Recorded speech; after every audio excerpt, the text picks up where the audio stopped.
Brajajanarandana, Jayo Brajajanarandana.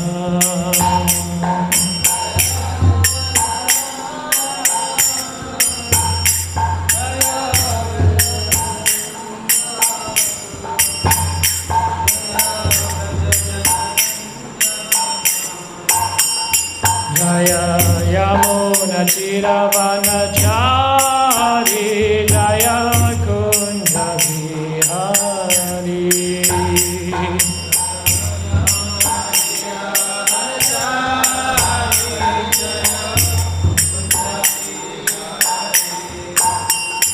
Hare Krishna, Krishna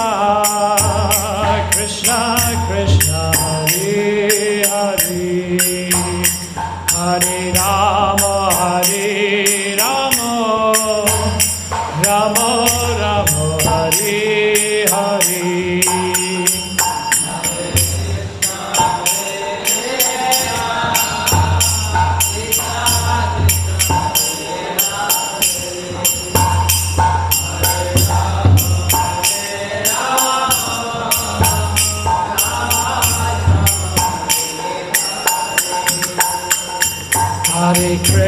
Hare Krishna, Krishna Krishna, Hare Hare. Hare Rama, Rama Rama, Hare Hare.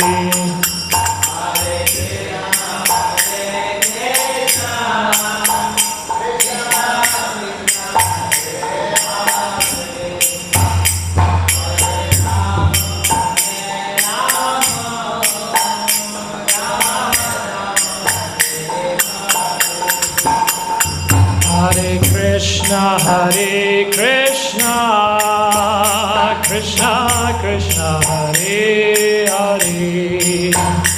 Hare Rama, Rama Rama, Hare Hare.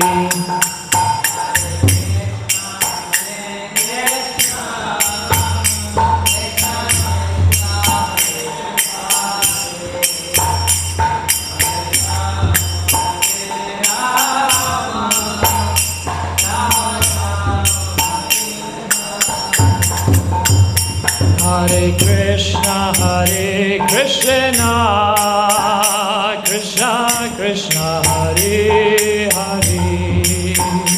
Hare Rama, Rama Rama, Hare Hare.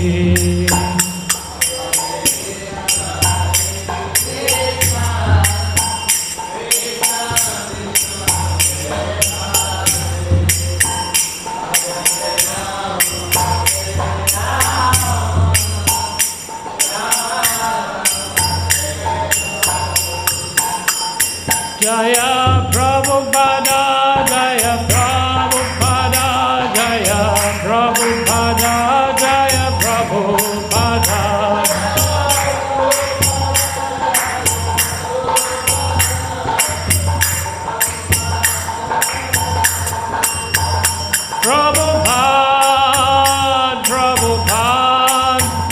Prabhupada, Jaya Jaya Prabhupada.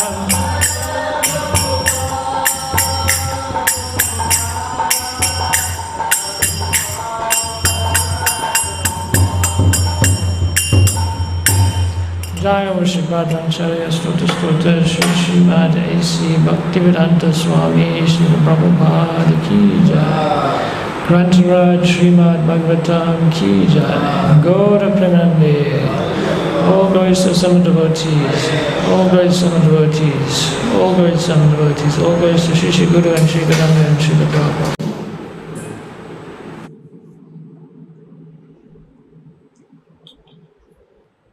Okay, Hare Krishna.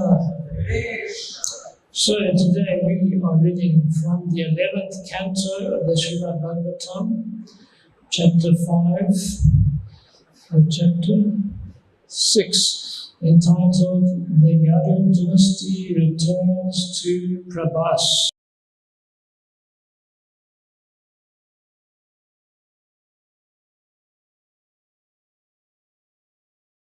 Om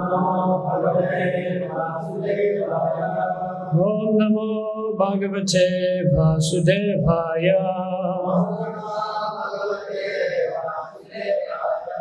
Om Namo Bhagavate Vasudevaya.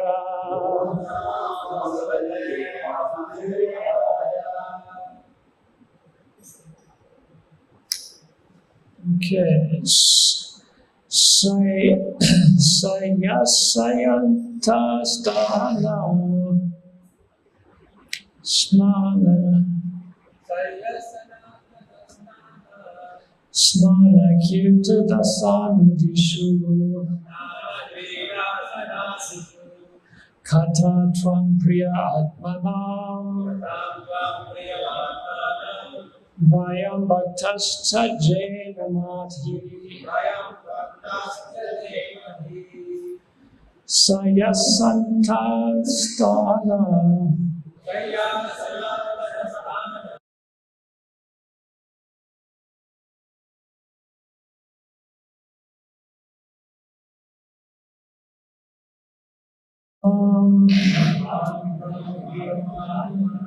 Vayam bhaktasta jemahi Sayasantana stana Snana kirta dasandishu Katam tvam priya atmanam Vayam bhaktasta jemahi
Okay, word for word, sayaha, in lying down, asana, sitting, atana, walking, stana, standing, snana, bathing, krida, taking recreation, asana, eating, adishu, and other activities.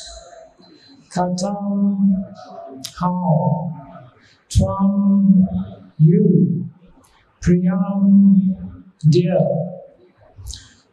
atamam, self, vayam, we, bhaktaham, your devotees, tajima, can react, he, indeed.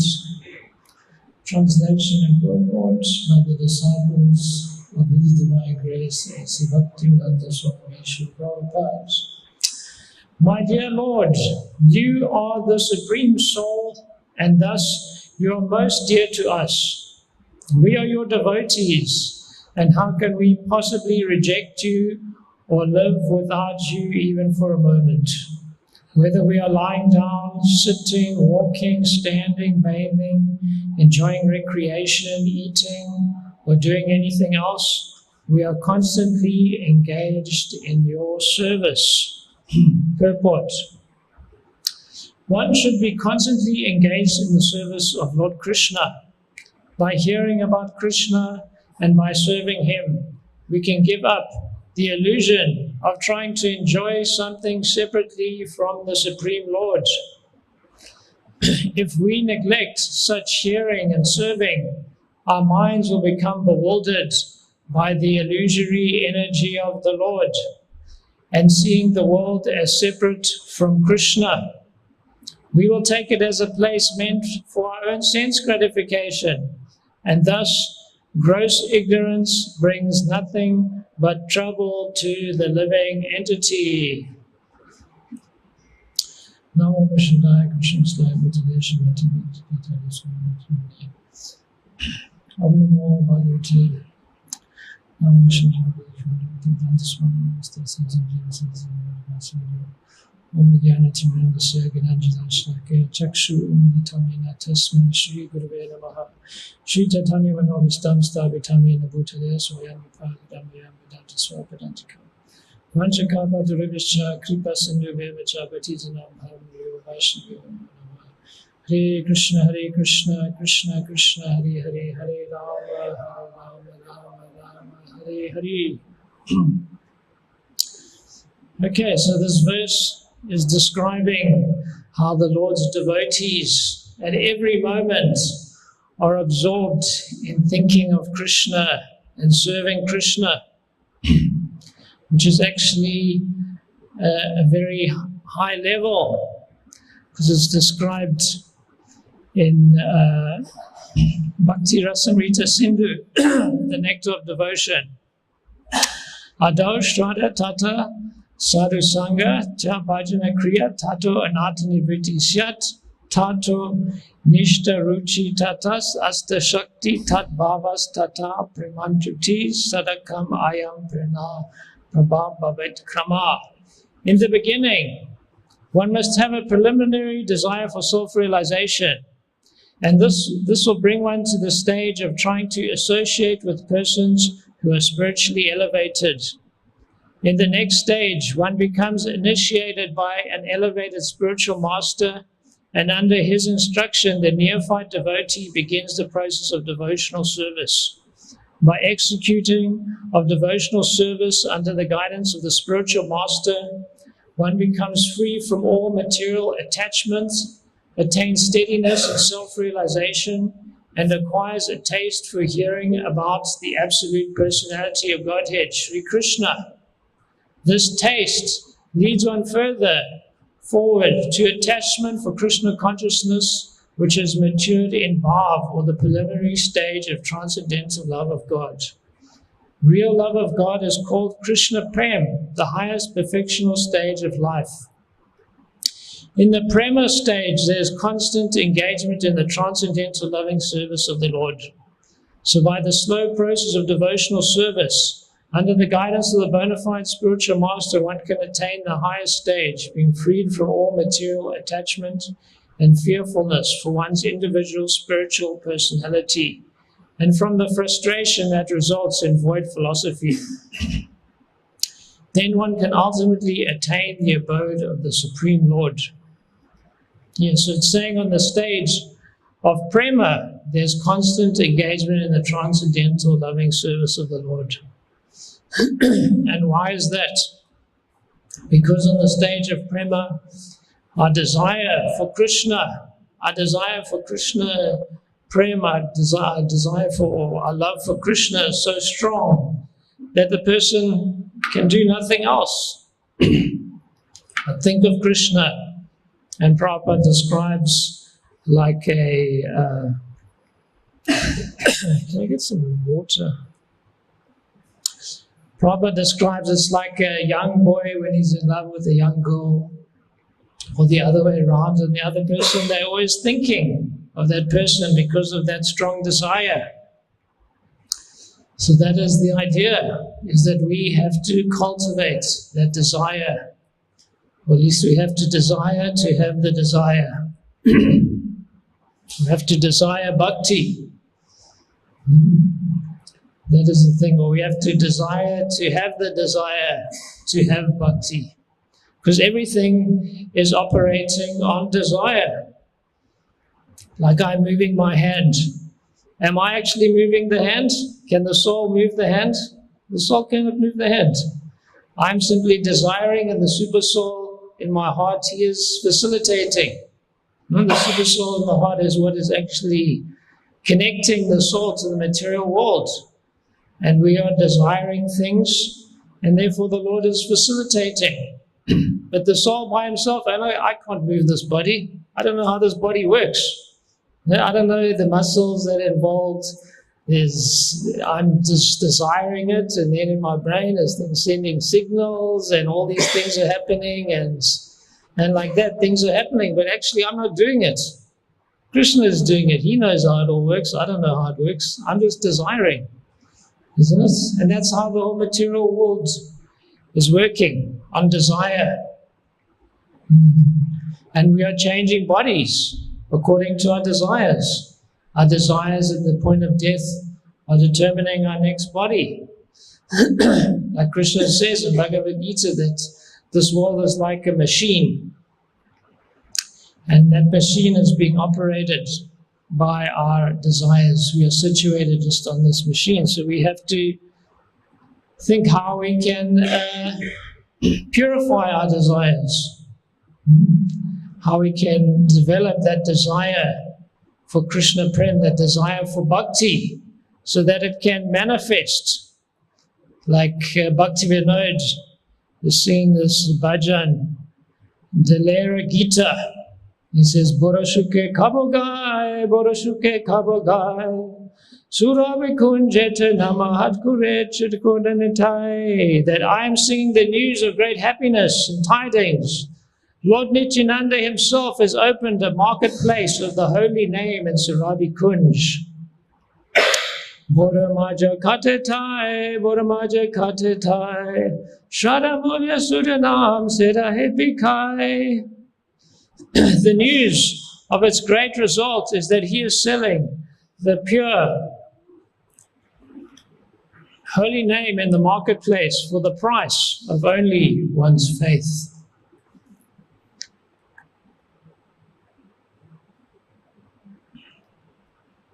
Jata Bhakta Brindabasi, Jata Bhakta Brindabasi, Hari Kara Deke Naam Becha Dorokasi. Lord Nityananda, the proprietor of the market, seeing all the devotees become attracted, is selling them the holy name after bargaining with them. Jatanamba Kimbe Bai, Jatanamba Kimbe Bai, Amara Sangha Chala Maja Kachi Jai. Oh brother, if you want to buy the holy name, then go with me. We must go to the presence of that great soul, Nityananda. Tumi Kimbe Krishna Nam, Tumi Kimbe Krishna Nam, Dasturi Lobe Ame Punahabe Kam. You will buy the name of Krishna, and I will take my commission, and all of our desires will be fulfilled. Boradoyo Nityananda, Boradoyo Nityananda, Shradamata Loyaden, Ramanananda. Lord Nityananda is greatly merciful. Taking only one's faith, he gives the highest ecstasy. Ekbadeke Chakshajal, Ekbadere Chakshajal, Gore Bole Nitiden, Sakala Sambal. If Nitai sees only once tears in the eyes while chanting the name Gora, then he gives all resources to that person. Den Sudha Krishna Shiksha, Den Sudha Krishna Shiksha, Jatidana Vidyabal Nakorea Peksha. He gives the pure teachings of Krishna to everyone and does not care for one's birth, wealth, knowledge, and strength. Amane chade maya jal, amane chade maya jal, kriya tako bane tako, natake janjal. Now, giving up the illusory snare of maya, either remain in household life or in the forest as a sannyas, for no one more troubles remain. Harenako kale boy, harenako kale boy, achandala de nama nita doya boy. There is no more fear of the age of Kali. The merciful Nityananda gives the holy name to even the Chandalas. Bhaktivinoda dake koi, Bhaktivinoda dake koi, Nita charat mina harinaya shroy. Bhaktivinoda calls out, except for the lotus feet of Lord Nityananda, there is no other shelter. Yes. So Bhaktivinoda is describing this market life, and they're going to the marketplace, and they are working very hard and struggling and competing because it's very expensive in the materialistic marketplace. There's so much competition, so much struggle. Prabhupada describes it as pavarga, material life. He calls it pavarga because this word can be broken up into different syllables. Pa, fa, ba, and ma. Pa means parashuram, very hard labor. And fa means you're working so hard that you're foaming at the mouth. So hard they're working, isn't it? And then sometimes after so much heavy labor, still ba, baitha, disappointment. We get disappointed. And then ba, fear. Even if we get what we want, we are fearful. Either we are fearful we won't get it, or if we do get it, we are fearful it will be taken away. And after all of that, ma, mrityu, death. Yes, so that is material life.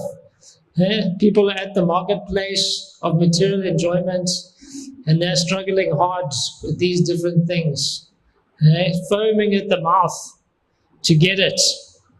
And some get it, and some don't get it according to their destiny. But still, everyone dies after all of that struggle and disappointment and fear and anxiety. Still, they all die, whether they got it or they didn't get it.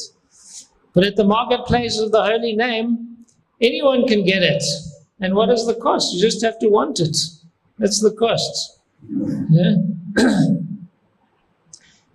People want material things, but they don't get it. But for bhakti, the cost is we just have to want it. Not so easy to want it. The mind is conditioned to wanting material things, conditioned for many lifetimes. And it's a slow process. Prabhupada says in the previous quote, he says, so by the slow process of devotional service, it takes patience. So we have to be very introspective.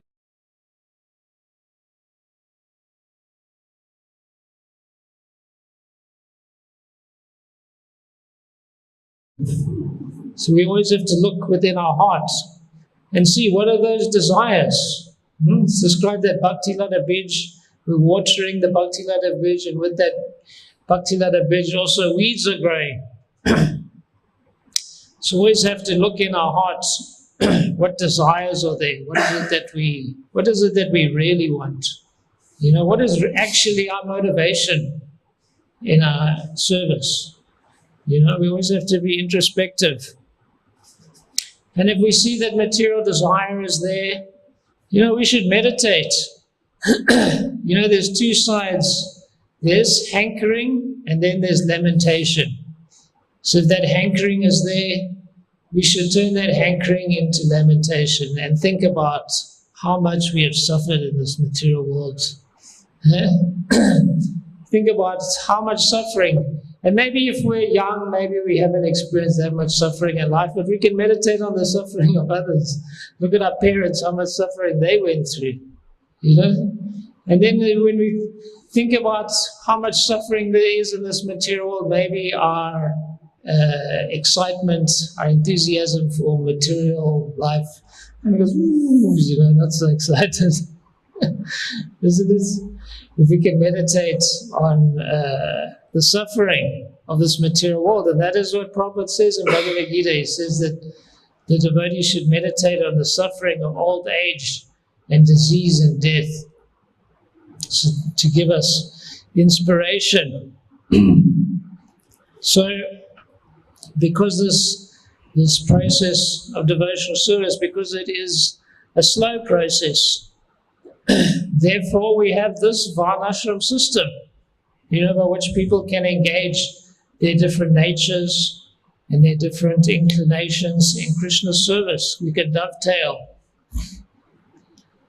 And therefore Prabhupada wants to implement this Varnashram system. And today, being Gopastami, is the day that Krishna went out and as he graduated from being a child to being a teenager, he is now qualified to go and herd the cows. And that is the basis of the Varnashram system, is cows.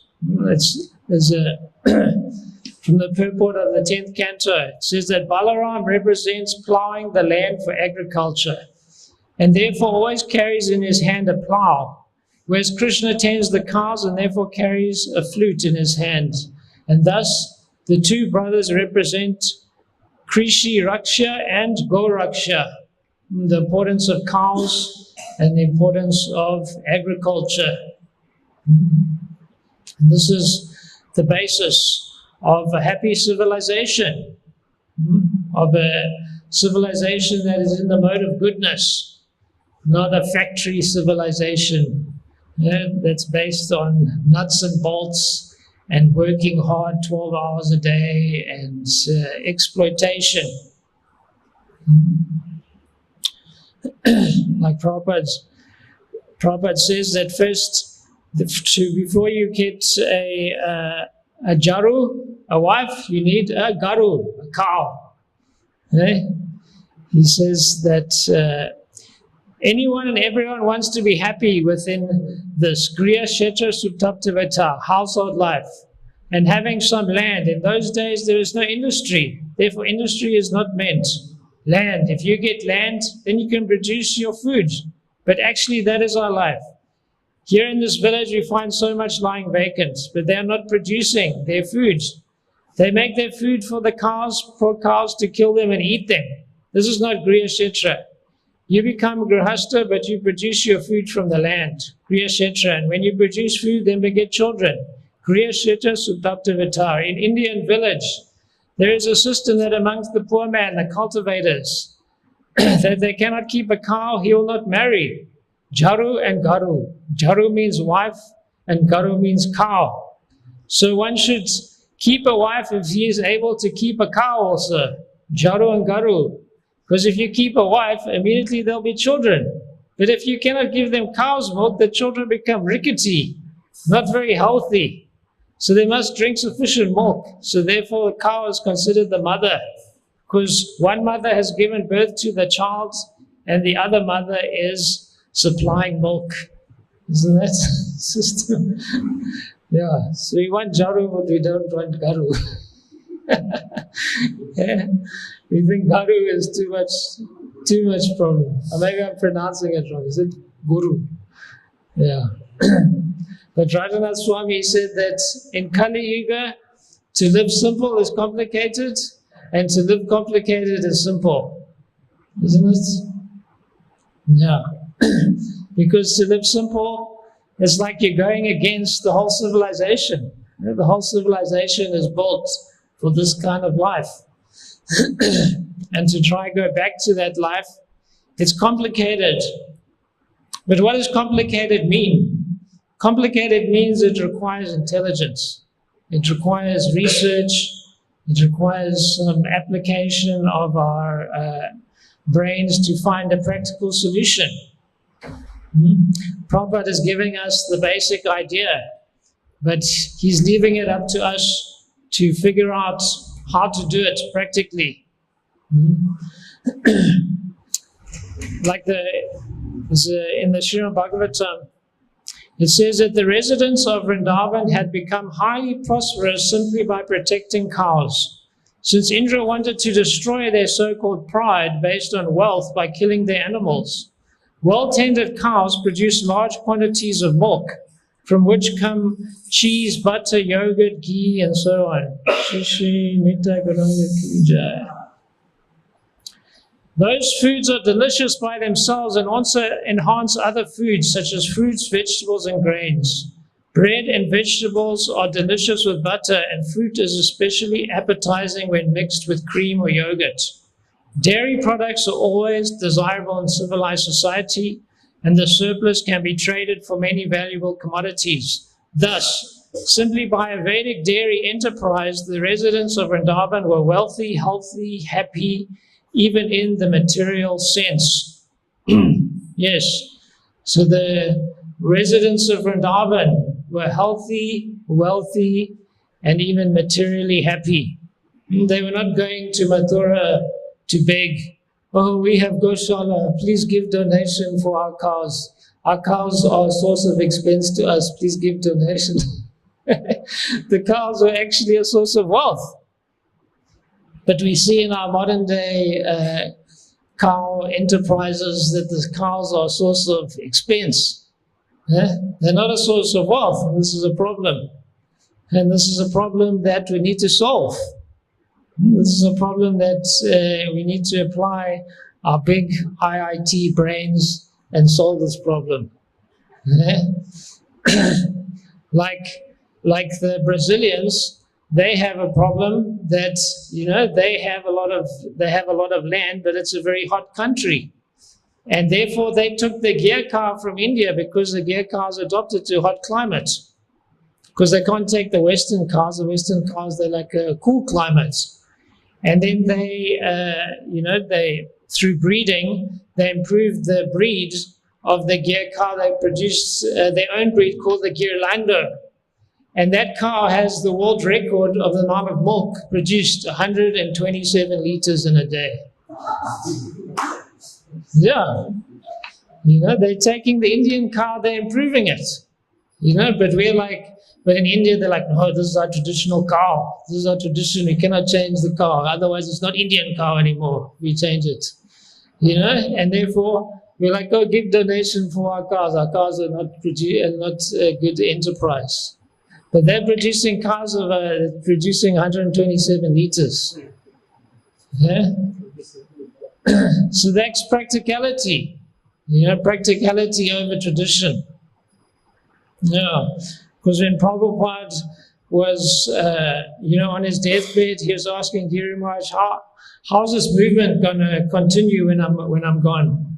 And Giri Maharaj was like, yes, purity is the force, and if we just chant really well, then everything is going to be right. So Prabhupada was like, no, organization and intelligence, practicality, that is how this movement will continue. So that is what we have to focus on if we're going to implement this Varnashram. Practicality, how can we apply our intelligence and improve things? Like we see that thatch outside. Do you know that in Africa they also build thatch, but they build it at a 60-degree angle so that the water drains really fast. And then because the water drains fast, the thatch doesn't rot. And then the thatch can last like 20 years. But maybe they build it like that because that's their traditional way of building thatch. So it's tradition over practicality. So we have to use our intelligence and think how we can improve these things, how we can make it how we can make simple living practical. You can say, "Oh, let's have simple living." I mean, real simple living is let's just live under a tree. That's real simple, no problem. But are you going to have much higher thinking if you're living under a tree? If you can't sleep at night, mosquitoes are coming and biting you. It's not going to be so much higher thinking. You're gentle, Brahmana. He's not going to do so well living under the tree. It's very simple, but it's super austere. It's not practical. Living in a cave, So simple, you have to balance simple with what is practical. Like there's a story of Lord Chaitanya. Lord Chaitanya met this Brahmana astrologer, and he asked the Brahmana astrologer, "Who was I in my last life?" And the Brahmana astrologer, he does his calculations and he goes into his meditation, and he realizes that this person is the Supreme Personality of God. He sees great opulence, and he tells the Lord that, "Oh, I see that you are the cause of all causes, you're the cause of creation." He says, "No, your calculations are wrong. In my previous life, I was a cowherd boy, and by my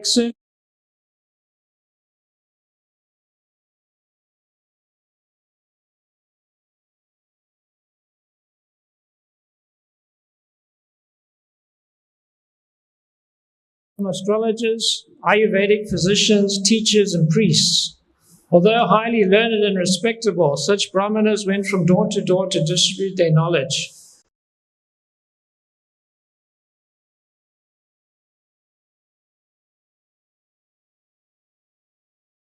If sickness in the family members would consult the Brahman as a physician.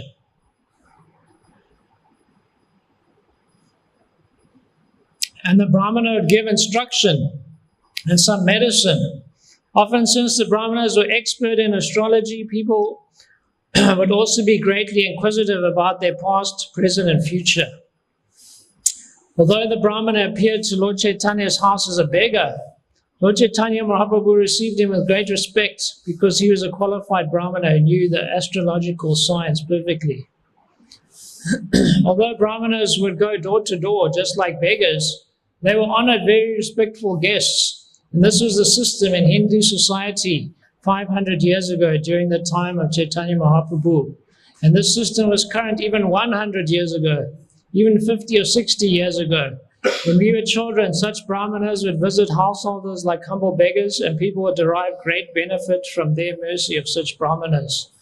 The greatest benefit was that a householder could save a great deal of money from being spent on doctor's bills, because the brahmana, aside from explaining the past, the present, and the future, could ordinarily cure all kinds of diseases simply by giving instructions and some medicine.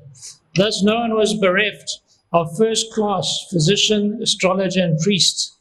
The important members of ISKCON should give careful attention to Adela school, where children are being taught Sanskrit and English to become perfect brahmanas. If they're actually trained as perfect brahmanas, they can save society from rogues and ruffians. Indeed, people can live happily under the protection of qualified brahmanas. Therefore, Bhagavad Gita gives special stress to the division of society, Chaturvarna Mayastrisam.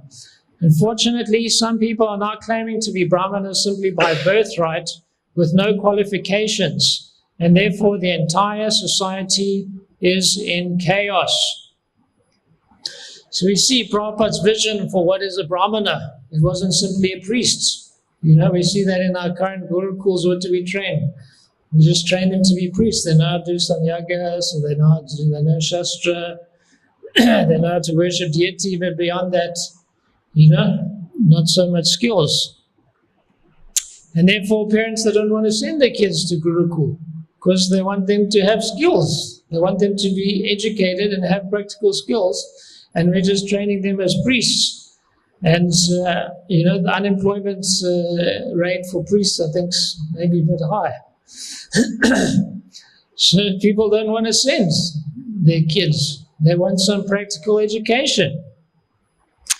And this is what we have to do. We need to become first class physicians, astrologers. Of course, we think, what is the use of astrology? What does the Vaishnava care about past, present, and future? Bhakti Vinod, he said, forget the past that sleeps, the future is but a dream. Focus on times that are with thee, and progress thee shall call. But the future, the future is $1 trillion industry. If you go to Wall Street, what are they all doing at Wall Street? They're all just trying to predict the future, isn't it? They got these $1 trillion hedge funds, and they're all making bets. What is the future going to be? Is it going to be like that? It's going to be like this? They're making their bets. It's $1 trillion industry. And if you can predict the future, then money problem solved.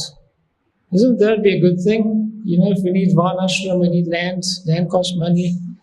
If we can solve that problem. And then health problem. Hey, who doesn't want to live on a farm? What happens when I get sick? Then I need lakhs to pay for this test, that test, this test, that test.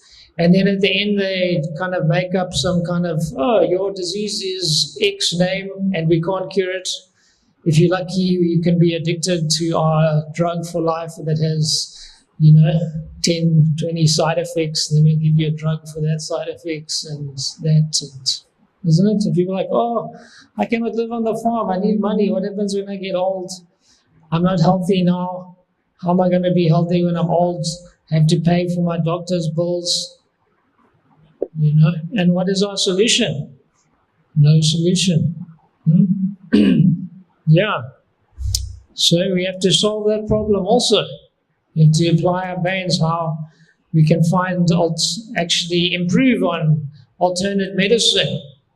How we can make it more effective. Like when the Muslim conqueror Khilji, when he came to India and he conquered, and then he had some disease, and his Muslim physicians, they couldn't help him. And then one Brahmana from Nalanda University, this was in that ancient time, this was a great center of learning. And he came and he cured this king. And instead of being grateful, he became actually envious, because he thought, oh, we are Muslims, we are the chosen race. How is it that this fallen personality has cured me now? What did he do? He just went and burned down the whole university, destroyed it. And there's so much ancient knowledge lost.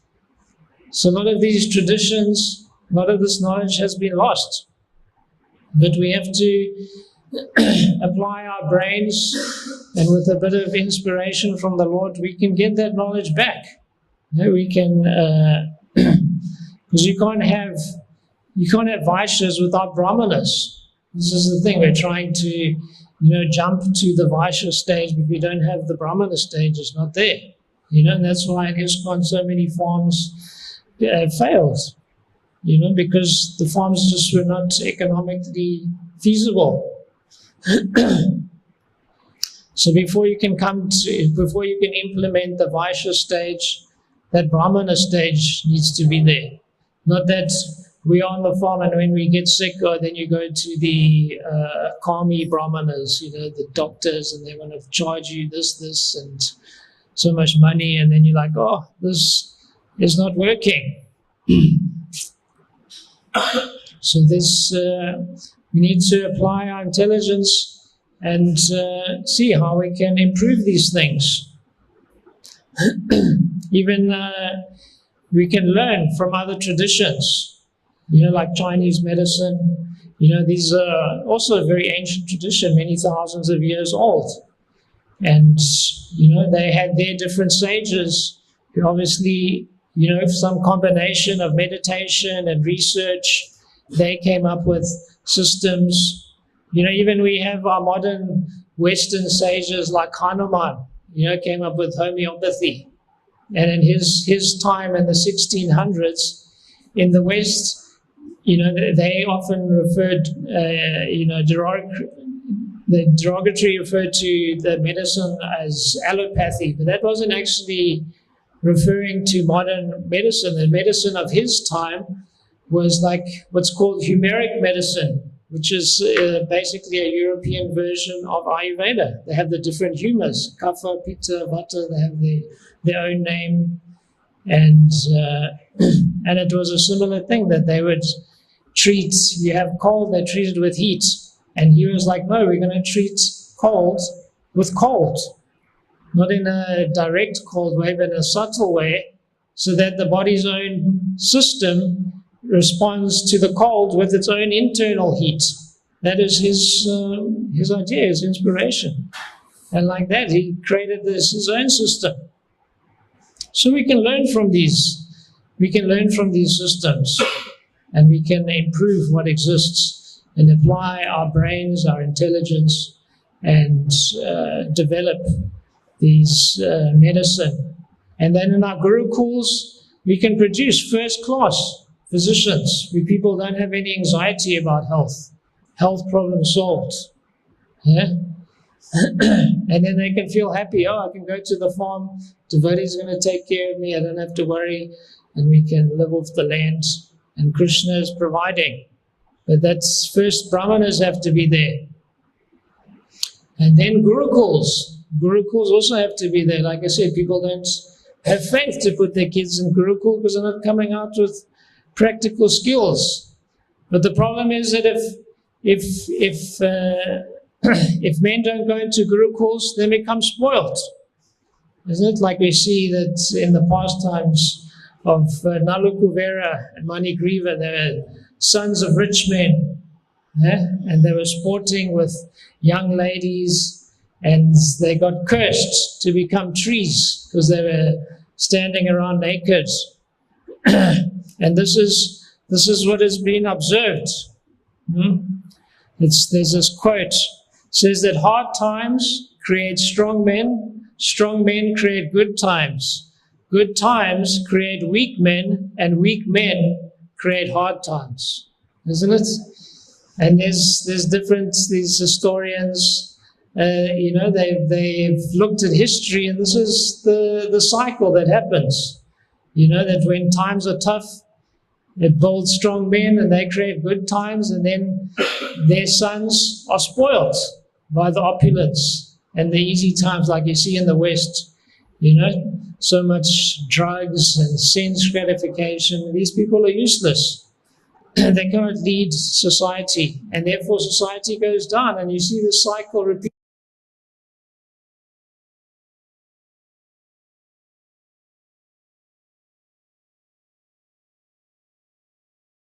You don't enjoy the life of a spoiled life of a brat living in the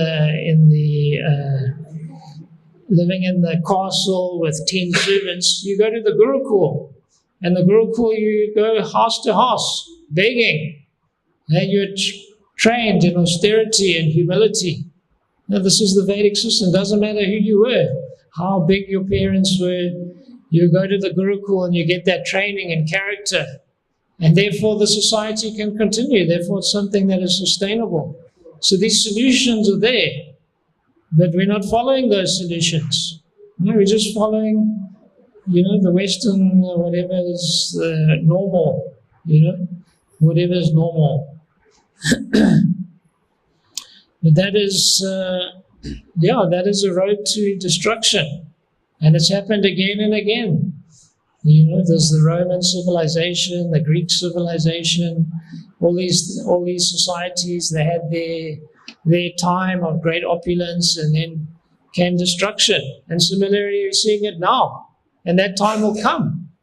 That time will come to this civilization also.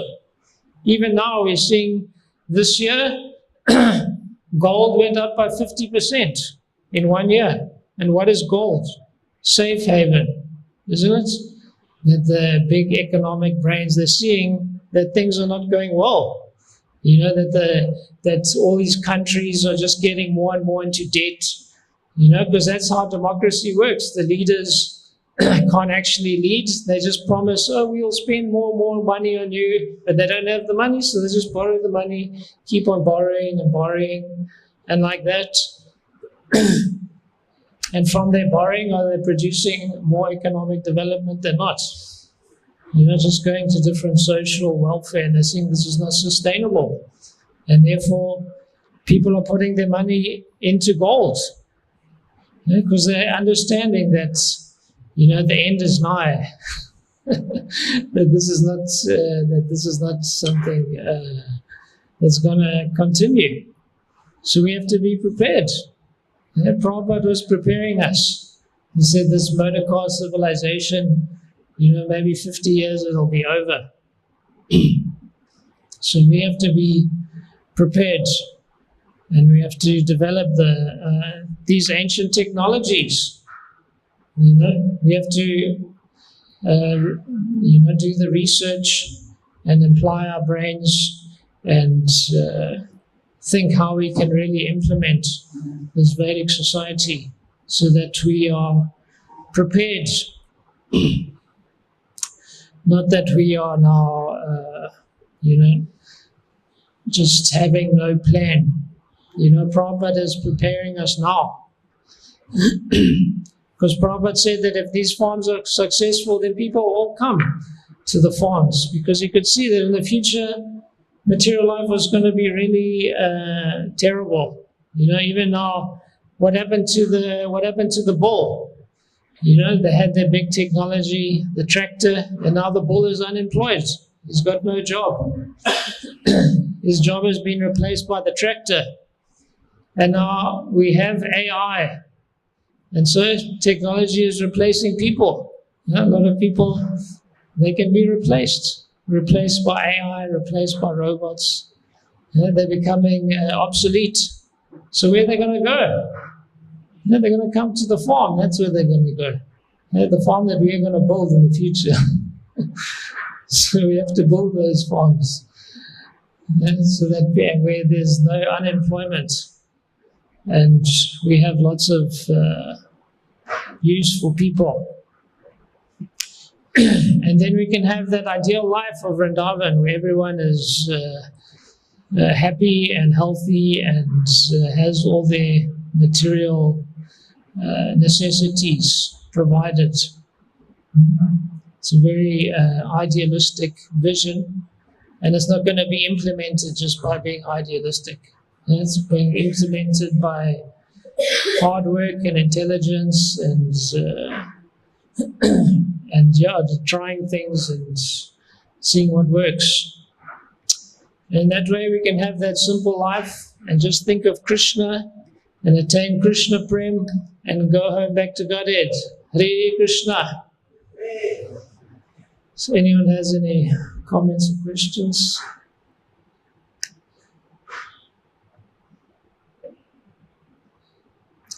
Okay. Grantaraj Srimad Bhagavatam Ki Jai.